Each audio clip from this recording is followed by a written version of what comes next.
সাগরদিঘির প্রাক্তন ব্লক সভাপতির বাড়ি থেকে বিপুল অস্ত্র উদ্ধার, গ্রেপ্তার 2 পলাতক তৃণমূল নেতা। সাগরদিঘিতে চাঞ্চল্যকর ঘটনা। মুর্শিদাবাদের সাগরদিঘি ব্লকের প্রাক্তন তৃণমূল সভাপতি নূরে মেহবুব আলমের বাড়ি থেকে উদ্ধার হলো বিপুল পরিমাণ আগ্নেয়াস্ত্র ও কার্তুজ। এই ঘটনায় এলাকায় তীব্র উত্তেজনা ছড়িয়ে পড়েছে।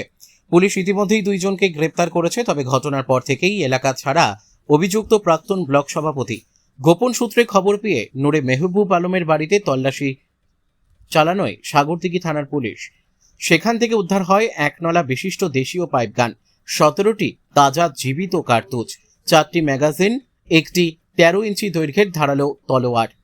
এছাড়া উদ্ধার করা হয়েছে একটি বিলাসবহুল মোটর গাড়ি, যার সামনে স্পষ্ট অক্ষরে লেখা রয়েছে নূরে মেহবুব আলম, ব্লক প্রেসিডেন্ট, সাগরদিঘি। এই বেআইনি অস্ত্র মজুদ রাখার অপরাধে পুলিশ ঘটনাস্থল থেকে 2 জনকে গ্রেপ্তার করেছে। ধৃতদের মধ্যে একজনের নাম জিয়ারুল শেখ, বয়স 22, এবং অপরজন একজন নাবালক। তবে অভিযানের বিষয়টি টের পেয়েই গা ঢাকা দিয়েছেন প্রাক্তন ব্লক সভাপতি নূরে মেহবুব আলম। পুলিশ তার সন্ধানে জোর কদমে তল্লাশি শুরু করেছে।